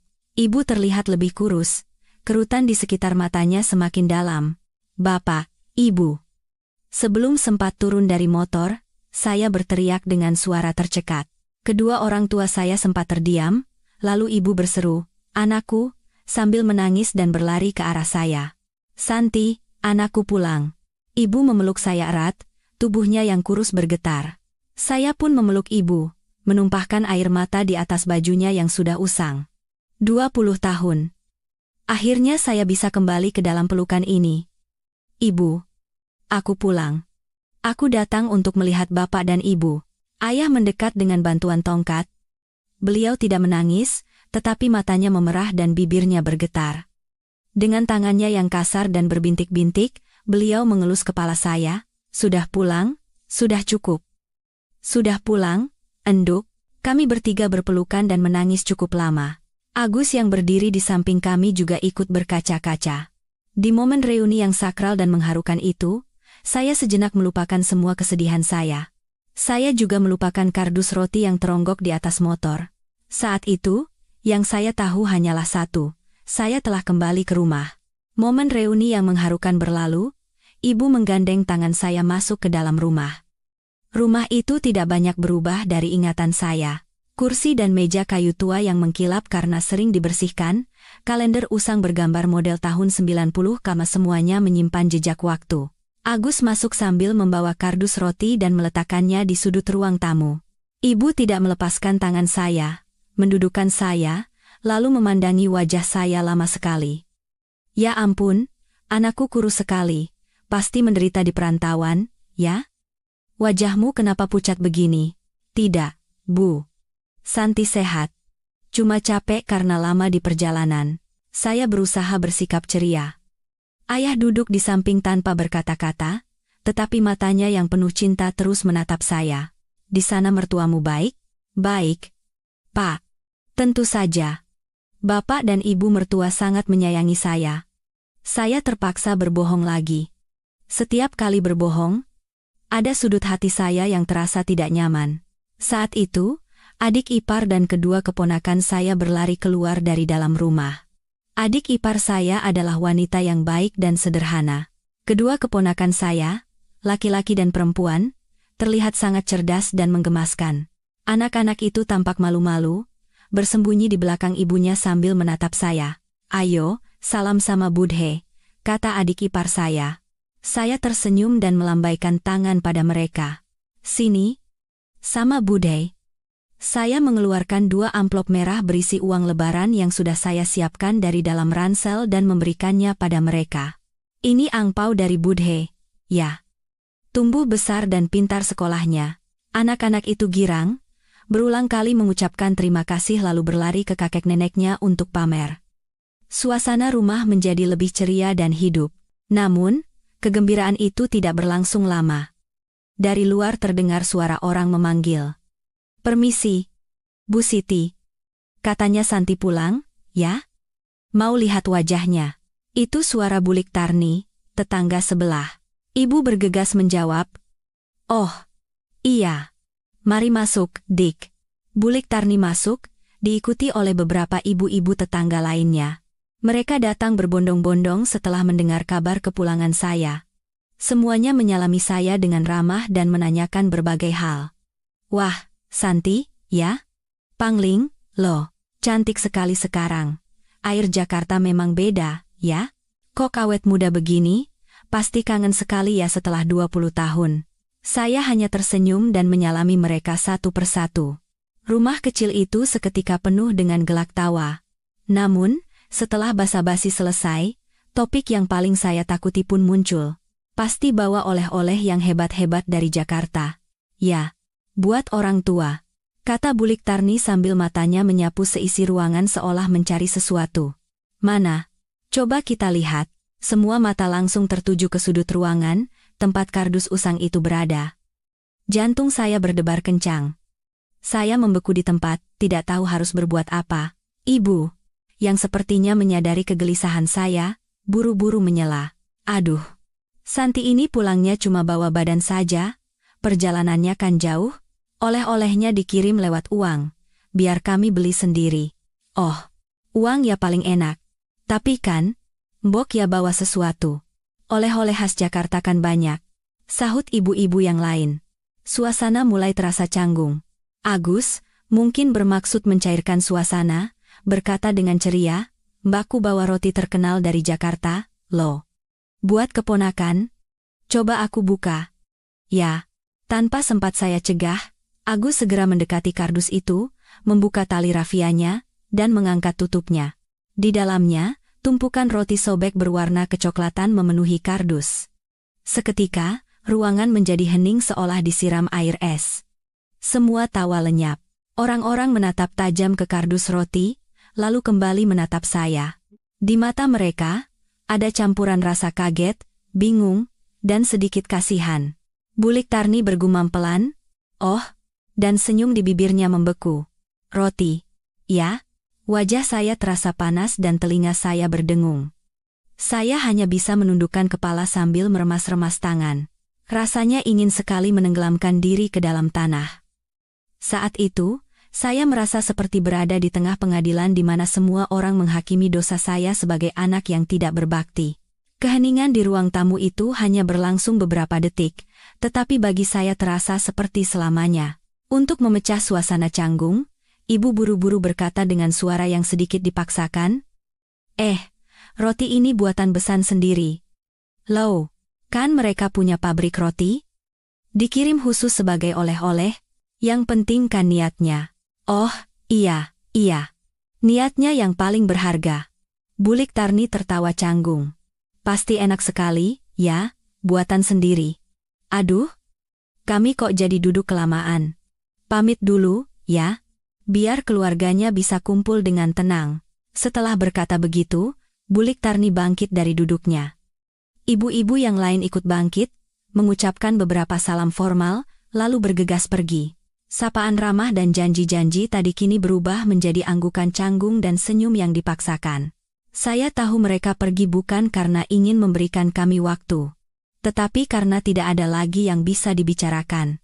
Dan saya juga tahu, sebentar lagi cerita tentang Santi yang menikah ke Jakarta pulang setelah 20 tahun hanya membawa sekotak roti untuk orang tuanya akan menyebar ke seluruh desa kecil ini. Setelah tamu terakhir pergi, rumah kembali diselimuti keheningan yang menakutkan. Ayah diam-diam mengambil koran, tetapi saya tahu beliau tidak membaca satu huruf pun. Beliau hanya ingin menghindari situasi ini. Ibu pergi ke dapur, dan suara panci serta piring yang beradu terdengar begitu pilu. Hanya kedua keponakan saya yang polos. Mereka dengan penasaran menghampiri kardus roti, mengambil satu, dan mencicipinya. Agus berdiri di samping saya dengan ekspresi sangat canggung. Ia memandangi saya dan kardus roti secara bergantian, beberapa kali membuka mulutnya, tetapi akhirnya tidak berkata apa-apa. Akhirnya, ia menghela napas panjang dan pergi ke halaman belakang. Saya berdiri termangu di tengah ruang tamu, merasa seperti seorang pesakitan. Saya tidak membawa kebahagiaan dan kebanggaan bagi keluarga, melainkan kekecewaan dan rasa malu. Saya berjalan sempoyongan ke kamar lama saya. Kamar itu tertata rapi, semuanya masih di tempat yang sama seperti dulu. Saya duduk di tepi ranjang, dan air mata yang saya tahan kembali tumpah. Tak lama kemudian, ibu masuk membawa segelas jus jeruk. Beliau duduk di samping saya dan meletakkan gelas itu dengan tenang di atas meja. "Minumlah. Kamu pasti lelah." Saya menggeleng. Tidak ada kata yang bisa keluar. Ibu terdiam cukup lama, lalu dengan suara penuh kekhawatiran, beliau bertanya dengan hati-hati, "Santi, Nduk, jujur sama ibu, hidup di Jakarta berat." "Ya?" Pertanyaan ibu bagaikan pisau yang menusuk jantung saya. Ibu tidak menyalahkan saya. Beliau hanya mengkhawatirkan saya. Tetapi kekhawatiran itulah yang membuat saya semakin sakit. "Enggak, Bu. Aku baik-baik saja. Keluarga suamiku baik, kok." "Enggak berat sama sekali." Saya buru-buru menyangkal. "Enggak berat? Pulang 20 tahun sekali. Enggak berat? Pulang-pulang cuma bawa sekotak roti?" Suara ibu bergetar. "Jangan bohongi ibu. Ibu lihat wajahmu saja sudah tahu. Kamu anak ibu? Masa ibu tidak tahu? Mertuamu jahat sama kamu, kan? Tidak memberimu uang. Tidak suka kamu pulang, kan?" "Bukan begitu, Bu. Jangan berpikir seperti itu. Nanti saya tidak enak sama ibu mertua." Saya membela dengan panik. "Ini semua salah saya. Saya yang boros, tidak bisa menabung, makanya jadi begini." Saya tidak sanggup mengatakan yang sebenarnya. Saya tidak bisa menambah beban pikiran orang tua saya, dan tidak ingin menciptakan perselisihan antar besan. Lebih baik saya menanggung semua kesalahan. Lebih baik orang tua saya menganggap saya anak yang ceroboh, dan tidak bisa mengatur uang daripada mereka tahu saya menderita di keluarga suami. Ibu menatap saya dengan tatapan iba. Beliau tidak bertanya lebih lanjut, hanya memeluk saya dengan lembut. Anakku yang malang. Saya membenamkan wajah di bahu ibu dan menangis terseduh-seduh seperti anak kecil. Kekecewaan keluarga, cemoohan tetangga, semua itu tidak lagi penting. Yang paling menyakitkan bagi saya adalah kekhawatiran dan kesedihan yang saya timbulkan pada orang-orang yang saya cintai. Beberapa hari di kampung halaman terasa seperti waktu terpanjang dalam hidup saya. Desa yang menjelang Lebaran seharusnya penuh semangat. Setiap rumah sibuk membuat ketupat dan aneka kue, anak-anak berlarian di jalanan dengan baju baru. Tetapi, semua kegembiraan itu seolah bukan milik saya. Di rumah saya sendiri, saya justru merasa seperti orang asing, tersisih dan kesepian. Keluarga saya berusaha bersikap seolah tidak terjadi apa-apa. Ibu tetap memasak makanan kesukaan saya, ayah duduk di teras menceritakan kisah-kisah lama. Agus dan istrinya juga terus mengajak saya mengobrol dan memperhatikan saya. Tetapi di balik semua perhatian itu, saya bisa merasakan jarak yang tak terlihat dan kesedihan yang tak terucap. Semakin mereka berusaha baik kepada saya, semakin besar rasa bersalah yang saya rasakan. Kardus roti itu masih tergeletak di sudut ruang tamu, menjadi saksi bisu kemalangan saya, bahkan kedua keponakan saya, setelah mencicipinya sekali, tidak lagi menyentuhnya karena rasanya tidak enak. Kardus itu hanya diam di sana, setiap hari melukai hati saya. Saya enggan keluar rumah. Saya takut berpapasan dengan tatapan orang-orang desa. Tamu-tamu yang sesekali datang ke rumah juga tidak lagi bertanya tentang oleh-oleh. Mereka hanya menatap saya dengan pandangan kasihan, lalu mengalihkan pembicaraan ke soal panen atau cuaca. Saya tahu, di mata mereka saya adalah orang yang malang. Seorang putri yang gagal di perantauan. Suatu kali, saat saya sedang membantu ibu memotong sayuran di dapur, saya tidak sengaja mendengar percakapan dua ibu-ibu tetangga yang lewat. Kasihan ya, anaknya Bu Siti itu. 20 tahun tidak ada kabar, sekalinya pulang cuma bawa sekotak roti. Pasti usahanya di Jakarta gagal, hidupnya susah. Iya, makanya, kalau menikah jauh ya begitu itu. Ada enaknya, ada tidak enaknya. Mendingan tinggal dekat, biar cuma makan bubur bisa dibagi-bagi. Jantung saya serasa jatuh. Saya bergegas lari ke kamar dan membanting pintu. Saya tahu mereka tidak bermaksud jahat. Mereka hanya berbicara sesuai dengan apa yang mereka lihat, tetapi kata-kata tanpa sengaja itu sangat menyakitkan. Saya merasa telah mencoreng arang di wajah seluruh keluarga saya. Orang tua saya, yang seumur hidupnya hidup baik-baik dan dihormati tetangga, kini menjadi bahan kasihan dan gunjingan karena saya. Saya mulai menyesali keputusan saya untuk pulang. Seharusnya aku tidak datang. Seharusnya aku tetap di Jakarta. Kalau begitu, setidaknya dalam ingatan orang-orang, saya akan tetap menjadi Santi yang dulu, kebanggaan keluarga yang menikah ke Jakarta. Setidaknya orang tua saya bisa dengan bangga mengatakan bahwa putri mereka hidup dengan sangat baik, tetapi sekarang, dengan tangan saya sendiri, saya telah menghancurkan ilusi indah itu. Saya datang bukan untuk membawa kegembiraan, melainkan untuk menyingkap kebenaran yang menyedihkan dan memalukan. Malam-malam di kampung, saya tidak bisa tidur. Saya merenungkan 20 tahun terakhir. Saya mengorbankan masa muda dan menahan rindu demi memenuhi tugas sebagai menantu. Saya merasa berhak atas kepulangan yang membanggakan, tetapi kenyataannya begitu kejam. Saya bertanya pada diri sendiri, apakah pilihan hidup saya ini adalah sebuah kesalahan? Apakah kesabaran saya tidak ada artinya? Ribuan pertanyaan berputar di kepala saya tanpa jawaban. Saya merasa terperosok dalam kubangan rasa rendah diri dan penderitaan. Pada satu Lebaran, saat saya sedang duduk sendirian di tepi sungai memandangi eceng gondok yang hanyut, Agus datang. Ia duduk di samping saya tanpa berkata apa-apa, lalu menyalakan sebatang rokok. Sudah lama sekali saya tidak melihat adik saya merokok, Mbak. Akhirnya ia membuka suara setelah beberapa saat. Suaranya serak. Jangan disembunyikan lagi. Kalau ada apa-apa, cerita saja. Biar hatimu lega. Saya memalingkan wajah, menyembunyikan air mata yang hendak jatuh. Enggak ada apa-apa. Mbak baik-baik saja. Baik-baik saja? Agus tersenyum sedih. Mbak coba lihat cermin. Beberapa hari ini?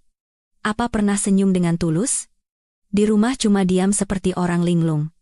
Seluruh keluarga khawatir. Bapak sama ibu sedih, tapi tidak tega bertanya. Saya terdiam. Kata-kata adik saya benar. Saya tidak bisa menyembunyikan kesedihan saya. Apa? Apa Mas Budi jahat sama Mbak? Tanya Agus dengan suara curiga. Bukan. Mas Budi baik sekali sama aku. Jangan berpikir begitu. Saya buru-buru menjelaskan. Saya bisa menahan semua kesalahpahaman lain, tetapi tidak tahan jika suami saya dianggap orang jahat. Lalu kenapa jadi begini? Agus menatap lurus ke mata saya.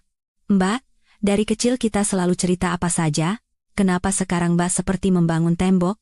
Apa karena adikmu ini miskin, jadi tidak bisa membantumu, dan Mbak meremehkanku? Bukan, Gus. Saya menangis. Bukan begitu maksudku. Melihat saya menangis, Agus menjadi panik. Ia mematikan rokoknya ke tanah dan mengusap matanya.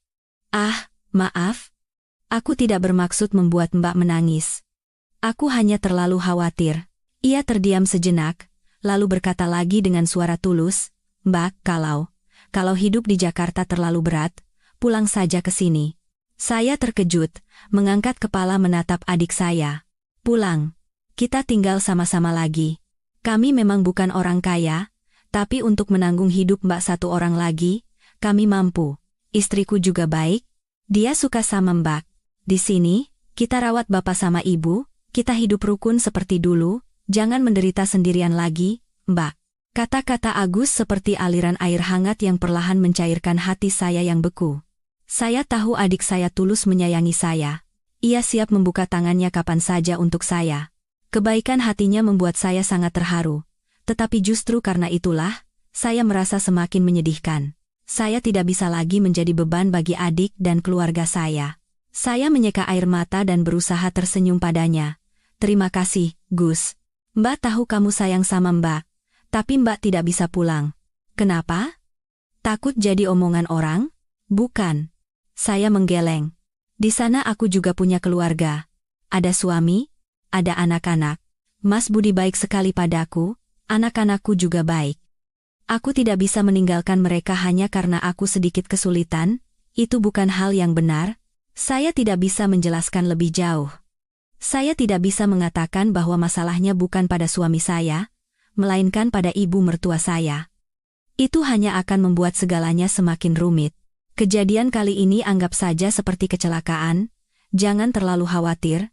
Nanti setelah Lebaran, kalau sudah kembali ke Jakarta, semuanya akan baik-baik saja. Saya berusaha meyakinkan adik saya. Agus menatap saya dengan ragu, tetapi tidak bertanya lebih lanjut. Ia tahu sifat saya yang tidak akan berubah jika sudah membuat keputusan. Hah, kalau Mbak sudah berkata begitu.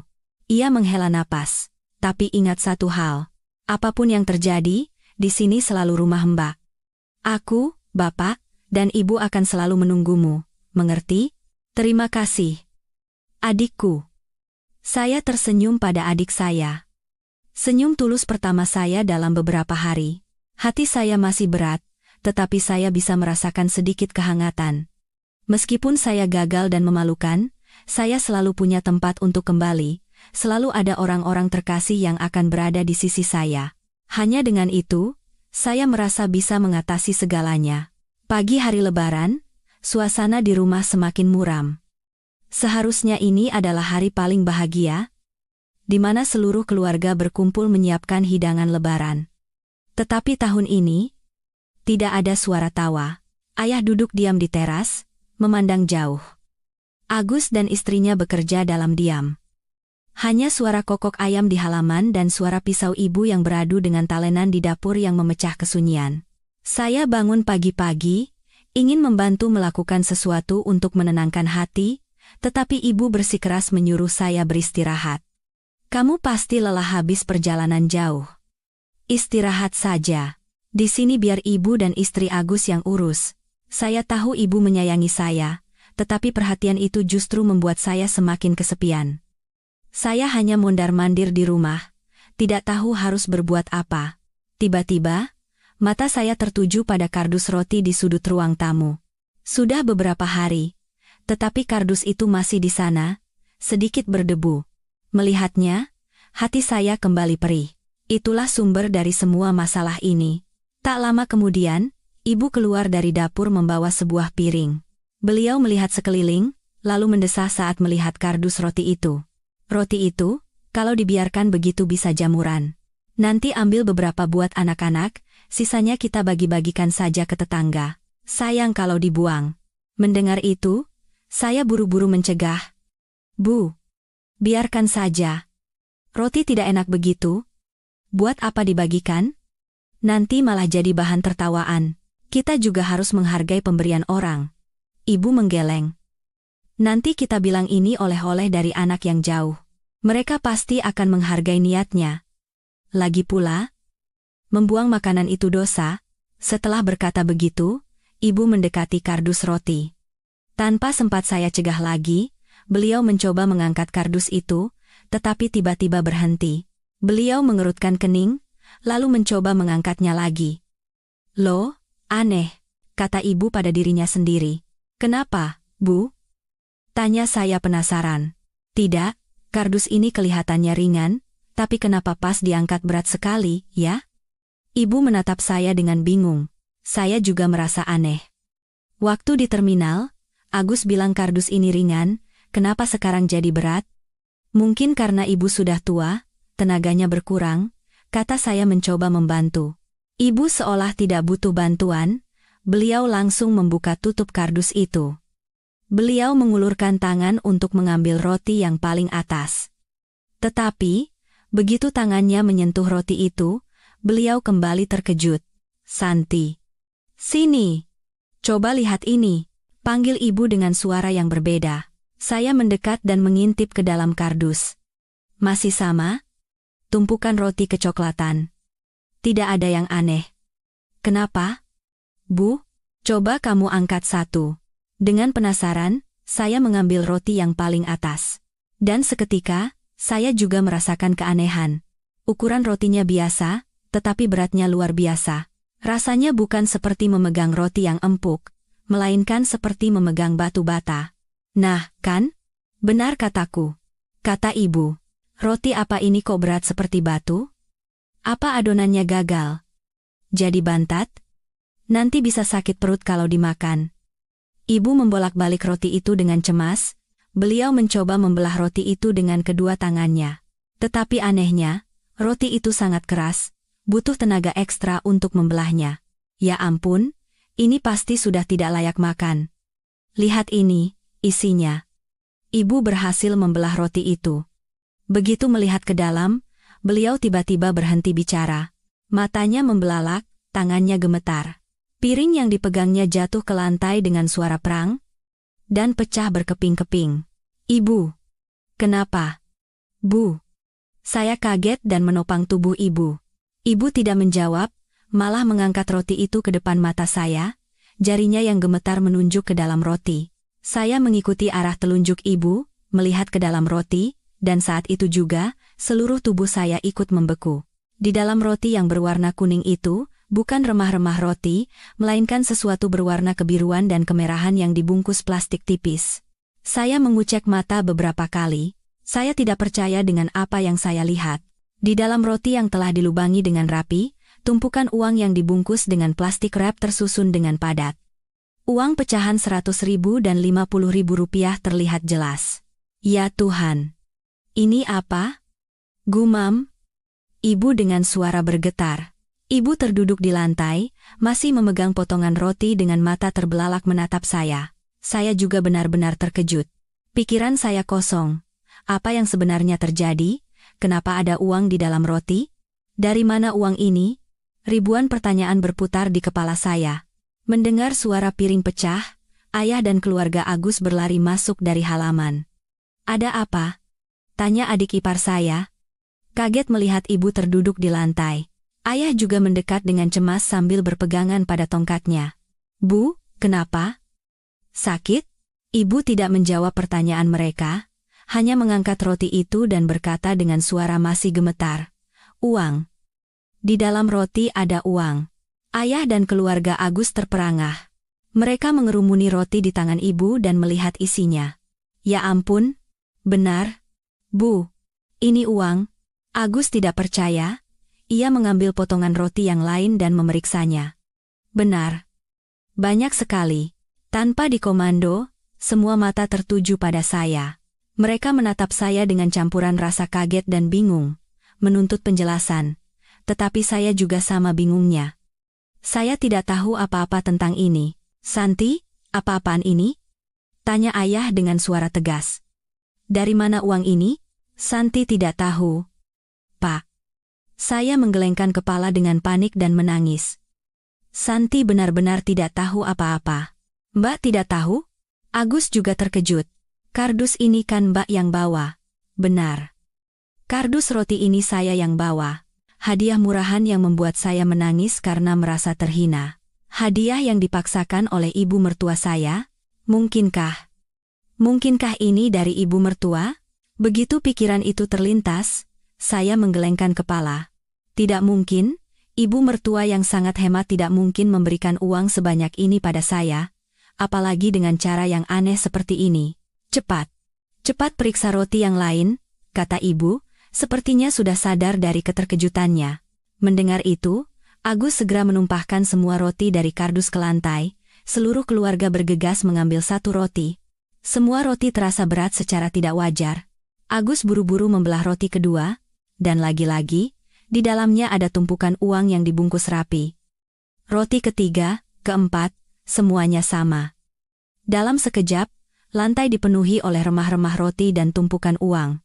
Keluarga kami seperti sedang bermimpi. Kekecewaan dan kesedihan selama beberapa hari terakhir kini berganti menjadi keterkejutan yang luar biasa. Ayah, yang seumur hidupnya tenang, terduduk di kursi, tidak bisa menyembunyikan tangannya yang gemetar. Ibu terus-menerus mengucap istighfar. Agus dan istrinya tidak bisa menyembunyikan rasa kaget dan gembira mereka. Hanya saya yang termangu di tengah tumpukan uang itu, pikiran saya berkecamuk. Jika uang ini benar-benar dari ibu mertua, mengapa beliau melakukan ini? Mengapa beliau menghina dan memarahi saya karena boros? Lalu diam-diam memberikan uang yang berkali-kali lipat lebih banyak dari harga hadiah yang ingin saya beli? Mengapa tidak memberikannya secara langsung? Dan mengapa menggunakan cara seperti ini? Kebingungan dan pertanyaan lebih besar daripada kegembiraan melihat uang. Di balik kardus roti yang tampak biasa ini, pasti ada rahasia yang tersembunyi. Keluarga kami duduk melingkar di lantai yang berantakan oleh remah-remah roti dan tumpukan uang, terdiam cukup lama. Semua masih belum pulih dari keterkejutan. Agus yang pertama kali sadar, ia dengan hati-hati mengumpulkan tumpukan uang. Biar saya hitung, berapa jumlahnya. Suaranya masih sedikit bergetar. Sementara Agus dan istrinya dengan teliti membuka bungkusan plastik dan menghitung uang, ibu mengambil satu roti lagi. Roti yang berada di dasar kardus. Roti itu tampak jauh lebih berat dari yang lain. Tunggu, Gus, panggil ibu. Di dalam sini sepertinya ada sesuatu yang keras selain uang. Ibu dengan hati-hati membelah roti itu. Kali ini, di dalamnya tidak hanya ada uang, tetapi juga sebuah kantong beludru merah yang diselipkan di antara tumpukan uang. Dengan tangan gemetar, ibu membuka kantong itu dan menumpahkan isinya ke telapak tangannya. Kilauan emas terpancar.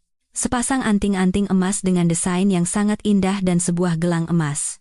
Emas. Bisik ibu. Saya langsung mengenali perhiasan itu sebagai anting dan gelang yang pernah saya lihat di dalam lemari ibu mertua. Perhiasan yang sangat beliau sayangi, dan hanya dipakai saat hari raya atau acara penting. Kenapa bisa ada di sini? Bu, ini belum semua. Seru adik ipar saya. Di dalam tumpukan uang ini ada buku tabungan juga. Adik ipar saya menyodorkan sebuah buku tabungan baru. Dengan tangan gemetar, saya menerimanya. Nama pemilik rekening adalah nama saya. Dan saldo yang tertera. Saya tidak percaya dengan mata saya. Jumlahnya jauh lebih besar dari semua uang tunai yang ada. Tetapi yang paling membuat saya terkejut bukanlah jumlahnya. Di dalam buku tabungan itu, terselip selembar kertas yang dilipat, tulisan tangannya sedikit tidak beraturan, tetapi saya langsung tahu itu adalah tulisan tangan ibu mertua. Beliau memang tidak mengenyam pendidikan tinggi, jadi hanya bisa menulis huruf-huruf sederhana. Jantung saya berdebar kencang. Ini dia. Kunci untuk semua teka-teki. Saya menarik napas dalam-dalam dan membuka surat itu dengan tangan gemetar. Seluruh keluarga menahan napas, memperhatikan saya. Dengan tenggorokan yang tercekat, saya mulai membacakan isinya kata per kata. Untuk menantuku, Santi. Saat kamu membaca surat ini, kamu pasti sudah sampai di rumah dengan selamat. Maafkan ibu karena telah membuatmu sedih dan banyak menangis. Jangan terlalu membenci ibu, ya, nak. Ibu tahu kamu adalah anak yang sangat berbakti, yang selalu memikirkan orang tuamu, hadiah-hadiah yang kamu siapkan. Ibu juga tahu itu semua kamu pilih dengan sepenuh hati. Tapi, nak, tahun ini kondisi pabrik kita memang sedang sangat sulit. Apa yang ibu katakan padamu bukanlah kebohongan. Jika kamu membawa hadiah-hadiah mahal itu dan orang-orang bertanya, apa yang akan kamu katakan? Kamu tidak mungkin mengatakan yang sebenarnya, bahwa keluarga sedang terlilit hutang sementara putrinya membeli hadiah dengan uangnya sendiri, kan? Itu akan lebih memalukan. Ibu berpikir keras. Ibu tidak ingin kamu merasa kecil hati di depan kerabatmu di kampung. Pulang setelah 20 tahun, bukankah kamu harus menjadi yang paling membanggakan? Tapi kebanggaan itu bukan datang dari hadiah mewah yang terlihat di luar, melainkan dari isi yang ada di dalam. Uang ini adalah tabungan seumur hidup kakek mertuamu dan ibu.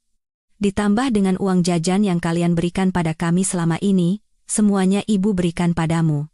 Gunakan uang ini untuk merenovasi rumah orang tuamu, agar mereka bisa menghabiskan sisa hidup mereka di rumah yang nyaman dan layak. Sisa uangnya berikan pada adikmu untuk tambahan modal usaha. Buku tabungan itu atas namamu. Kata sandinya adalah tanggal ulang tahunmu. Alasan ibu menyembunyikan uang ini di dalam roti adalah, pertama, agar aman selama di perjalanan, tidak ada yang akan curiga. Kedua, agar saat kamu tiba di rumah, kamu bisa mengatakan bahwa hadiah ini adalah kiriman dari keluarga suami, tanda hati dari mertuamu untuk besan. Dengan begitu, kamu bisa membantu keluargamu dengan uang ini sambil tetap menjaga harga dirimu, dan tidak akan ada yang bisa berkata bahwa keluarga suamimu meremehkan atau memperlakukanmu dengan buruk. Santi, ibu sudah tua dan tidak pandai merangkai kata. Ibu hanya melakukannya dengan cara ibu sendiri. Mungkin cara ibu ini telah melukaimu. Ibu hanya berharap kamu bisa mengerti hati seorang ibu. Selamat merayakan Lebaran yang hangat dan bahagia bersama keluargamu. Dari ibumu. Selesai membaca surat itu, saya tidak bisa menahan diri lagi. Saya terduduk di lantai, menutupi wajah dan menangis sejadi-jadinya, tetapi ini bukan lagi air mata karena merasa terhina dan sedih. Ini adalah air mata penyesalan, kebahagiaan, dan rasa terima kasih yang tak terhingga. Saya membaca surat ibu mertua berulang kali hingga hafal. Tulisannya tidak indah, banyak salah eja, tetapi bagi saya sekarang, itu lebih berharga dari tulisan sastrawan manapun. Setiap hurufnya terasa begitu berat menekan dada saya. Hati saya sakit karena penyesalan, tetapi pada saat yang sama, jiwa saya diselimuti oleh kehangatan cinta yang tidak pernah saya bayangkan. Keluarga saya masih duduk diam di sekitar saya. Keterkejutan awal telah hilang, digantikan oleh rasa haru yang mendalam. Ayah, yang seumur hidupnya tegar, matanya juga ikut memerah. Beliau mengambil surat itu dari tangan saya, memakai kacamata bacanya, dan membacanya kembali. Bibir ayah bergetar. Besan kita. Sungguh orang yang luar biasa. Kata ayah dengan suara penuh hormat. Semuanya sudah diperhitungkan. Beliau tidak hanya memberikan uang, tetapi juga menjaga harga dirimu, memikirkan posisi kita semua.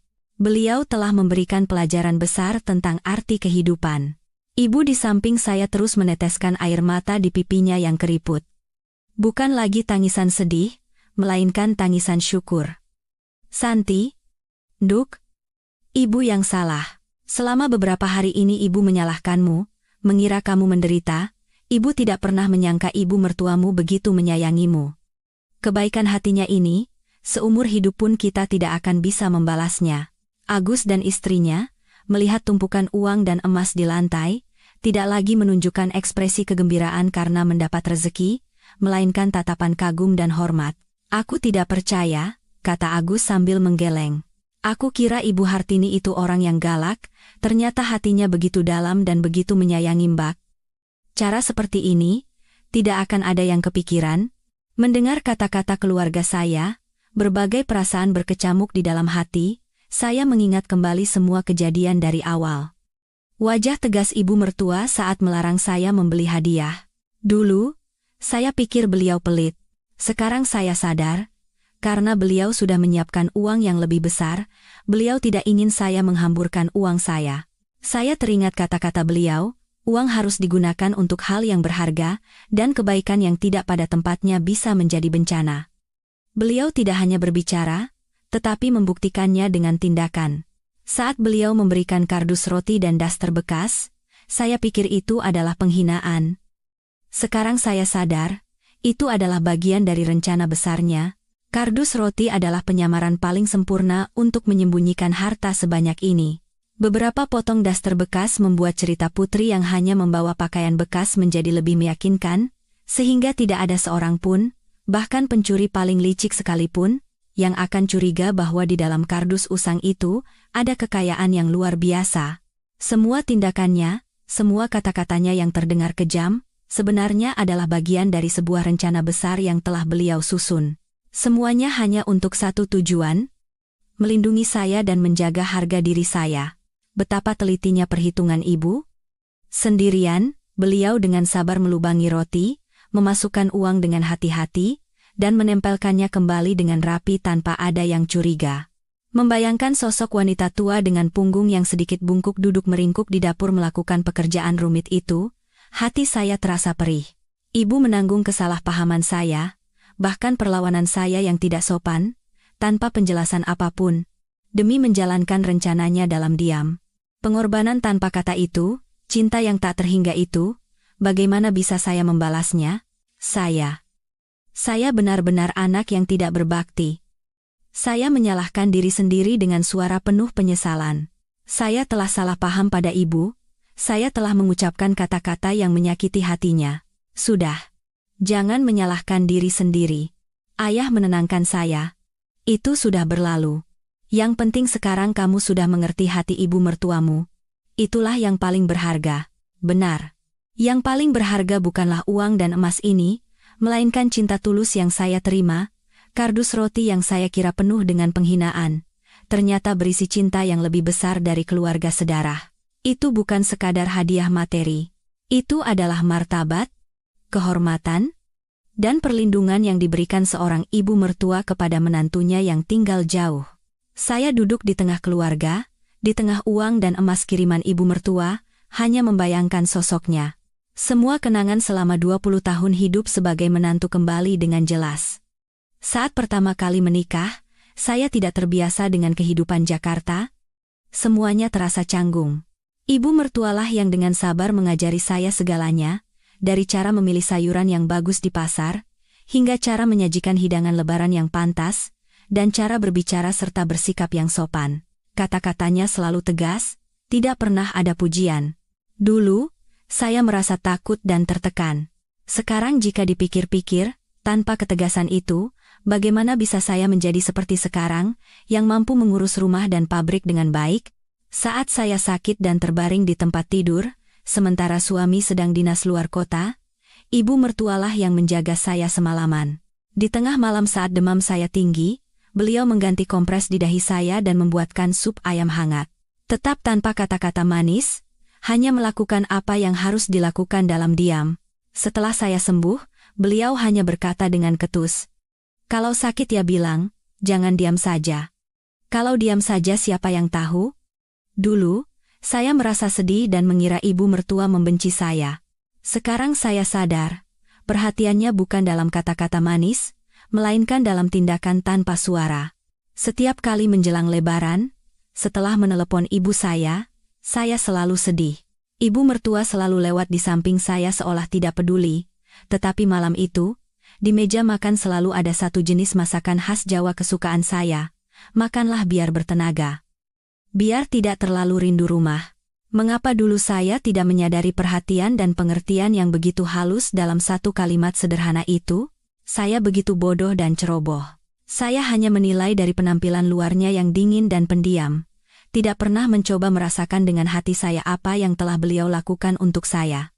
Saya salah mengartikan ketegasannya sebagai kekejaman, hematnya sebagai kekikiran, dan diamnya sebagai ketidakpedulian. Saya salah, benar-benar salah.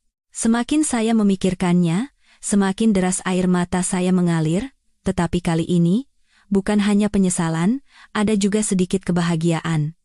Karena saya sadar betapa beruntungnya saya. Saya tidak hanya memiliki suami yang baik, tetapi juga ibu mertua terbaik di dunia.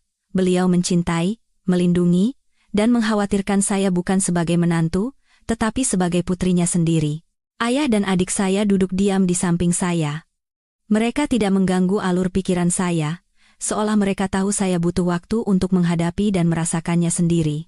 Setelah cukup lama, ayah memecah keheningan. "Uang ini, mau kamu apakan?" Saya menyeka air mata dan menatap ayah. "Akan saya lakukan seperti yang ibu tulis di surat. Sebagian untuk merenovasi rumah bapak dan ibu, agar kalian bisa tinggal dengan nyaman dan hangat, sebagian untuk modal usaha Agus dan istrinya. Sisanya akan saya kembalikan pada ibu." "Jangan, Mbak." Agus buru-buru menolak. "Ini adalah niat baik Ibu Hartini untuk Mbak dan keluarga kita.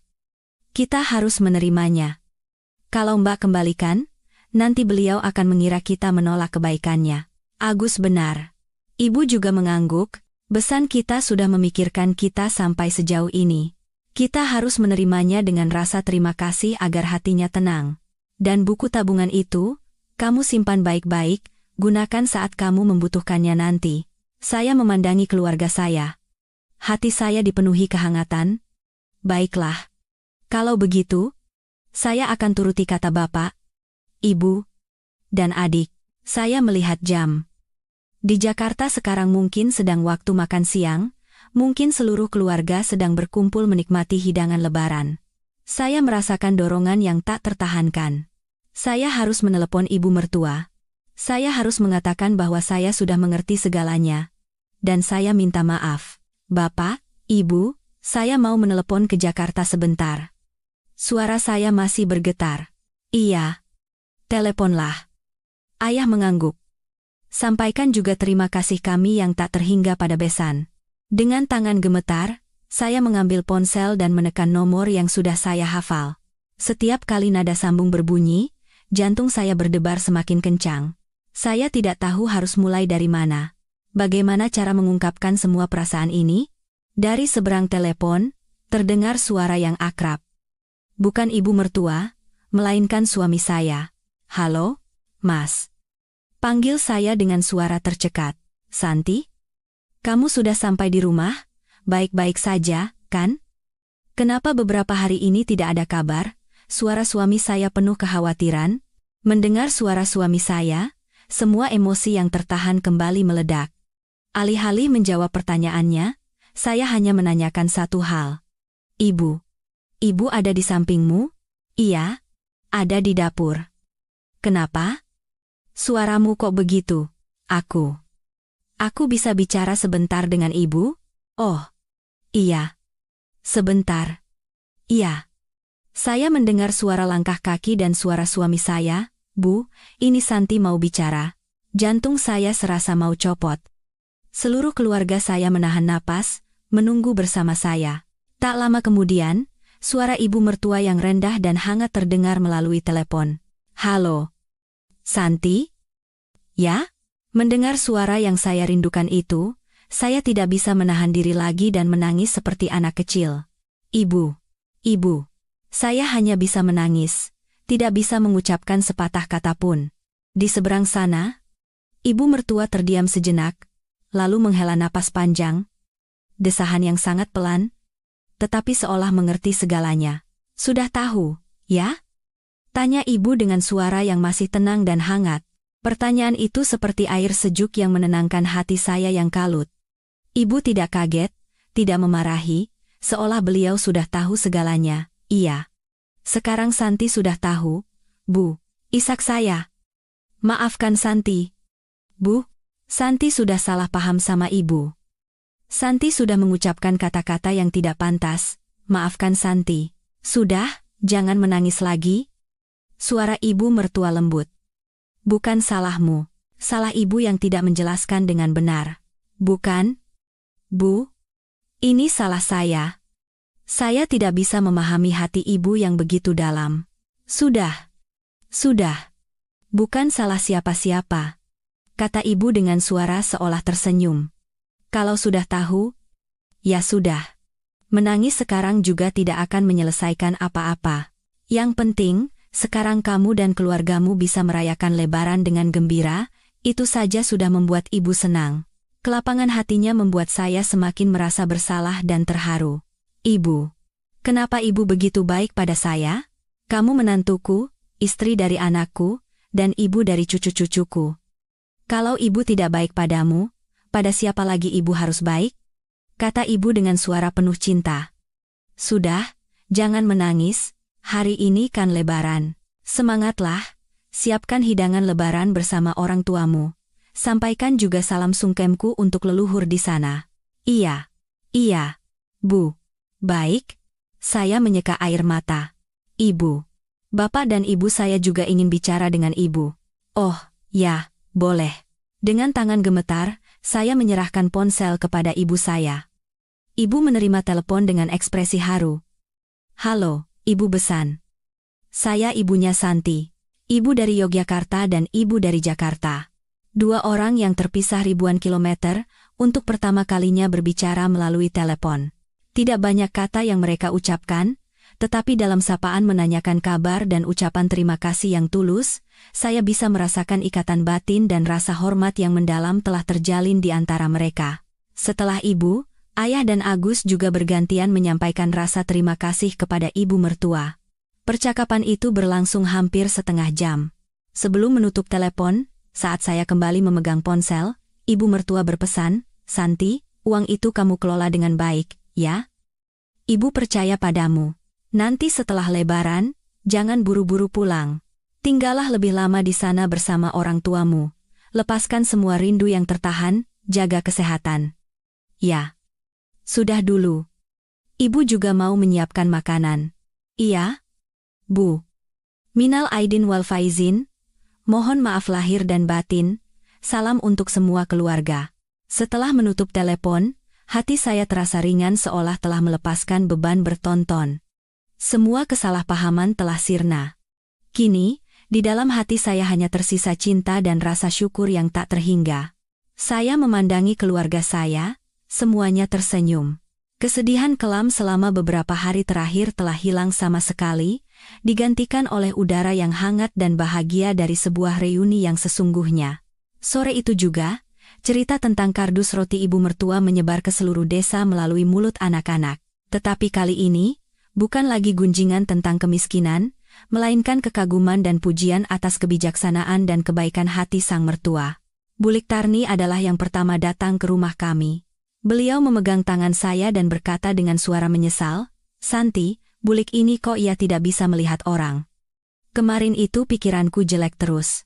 Tidak menyangka ibu mertuamu orangnya begitu bijaksana dan perhatian. Kamu benar-benar beruntung, Nduk. Menyusul kemudian, tetangga-tetangga lain berdatangan, semuanya serempak memuji bahwa orang tua saya memiliki putri yang baik, dan mendapatkan besan yang jauh lebih baik lagi. Orang tua saya menyambut tamu dengan wajah bangga. Rasa rendah diri beberapa hari yang lalu kini telah berubah menjadi kebanggaan yang tak ternilai. Saya tidak lagi bersembunyi atau menghindar. Saya tersenyum, menawarkan roti kepada orang-orang, menyajikan teh, dan bercerita tentang kehidupan di Jakarta dan tentang ibu mertua saya yang tegas tetapi penuh cinta. Semua yang mendengar cerita saya ikut terharu. Kardus roti yang tadinya menjadi simbol penghinaan, kini telah menjadi kisah indah tentang kemanusiaan dan cinta keluarga yang melampaui jarak geografis. Sisa libur Lebaran setelah itu menjadi waktu paling bahagia dalam 20 tahun terakhir. Saya membuat ketupat bersama ibu, merawat tanaman di halaman bersama ayah, dan bersilaturahmi ke rumah kerabat bersama adik saya. Di setiap tempat yang saya kunjungi, saya disambut dengan hangat, dan semua orang memandang saya dengan penuh hormat. Saya sadar, yang diberikan ibu mertua kepada saya bukan sekadar uang, melainkan kepercayaan diri dan kebanggaan untuk berdiri tegak di kampung halaman. Sesuai pesan ibu mertua, saya menggunakan uang itu untuk keluarga. Saya memberikan sejumlah besar uang kepada orang tua saya untuk merenovasi rumah. Melihat mereka berdiskusi dengan gembira tentang kamar mana yang akan dibangun dan bagaimana atapnya akan diganti, hati saya terasa hangat tak terkira. Kepada Agus dan istrinya, saya memberikan modal usaha agar mereka bisa memperluas toko kelontong kecil mereka di ujung desa. Adik saya menangis saat menerima uang itu. Terima kasih, Mbak. Sampaikan juga terima kasih banyak pada Ibu Hartini. Aku akan bekerja keras agar tidak mengecewakan. Waktu berlalu, libur lebaran pun berakhir. Tiba saatnya bagi saya untuk kembali ke Jakarta. Perpisahan kali ini tidak sesedih 20 tahun yang lalu. Ibu membekali saya dengan berbagai macam oleh-oleh khas kampung dan mengantar saya sampai ke gerbang. Hati-hati di jalan, ya, nak. Nanti di Jakarta, berbaktilah pada mertuamu. Ibu mertuamu itu malaikat hidup, hargai kebaikannya. Ayah hanya berkata singkat, kalau rindu rumah, pulanglah kapan saja. Jangan lama-lama seperti ini lagi. Saya memeluk kedua orang tua saya erat-erat, penuh dengan rasa haru, tetapi hati saya tidak lagi berat. Saya tahu, sekarang saya memiliki 2 rumah untuk kembali. Kereta malam membawa saya kembali ke Jakarta. Kali ini, saya tidak menghindari tatapan orang. Saya duduk di dekat jendela, memandangi pemandangan yang berlalu, hati saya tenang dan damai. Saat tiba di rumah di Jakarta, hari sudah menjelang pagi. Suami saya membuka pintu dan memeluk saya dengan gembira, dan di belakangnya, berdiri ibu mertua. Tanpa kata, hanya tersenyum dengan lembut. Satu senyuman itu meluluhkan semua jarak. Saya mendekat, tanpa kata, berlutut di kakinya dan memeluk kakinya. Ibu. Saya pulang. Ibu mertua buru-buru membangunkan saya. Beliau mengelus kepala saya dan berkata dengan suara hangat, iya, selamat datang kembali. Pasti lelah di perjalanan. Ya? Ayo masuk. Istirahat. Ibu sudah masakan soto ayam untukmu. Saya menatap ibu mertua. Air mata kembali mengalir. Tetapi kali ini, air mata kebahagiaan. Saya tahu, sejak saat ini, saya telah benar-benar menjadi bagian dari rumah ini, seorang putri yang dicintai tanpa syarat. Kardus roti tahun itu menjadi kenang-kenangan paling berharga dalam hidup saya. Ia mengingatkan saya bahwa cinta terkadang bukan tentang kata-kata indah atau hadiah mahal, melainkan tentang tindakan tanpa suara, pengorbanan terdalam, dan pengertian. Itulah cinta sejati yang melintasi ribuan kilometer, dan akan menghangatkan hati kita selamanya. Cerita hari ini sampai di sini. Jika kisah ini memberikan gema yang mendalam di hati Anda, dan jika Anda ingin melihat lebih banyak cerita yang mengharukan dan bermakna di masa depan, silakan tekan tombol suka dan berlangganan di saluran pilihan hatimu. Aktifkan notifikasi agar Anda tidak ketinggalan video berikutnya. Terima kasih telah menonton. Sampai jumpa di video selanjutnya.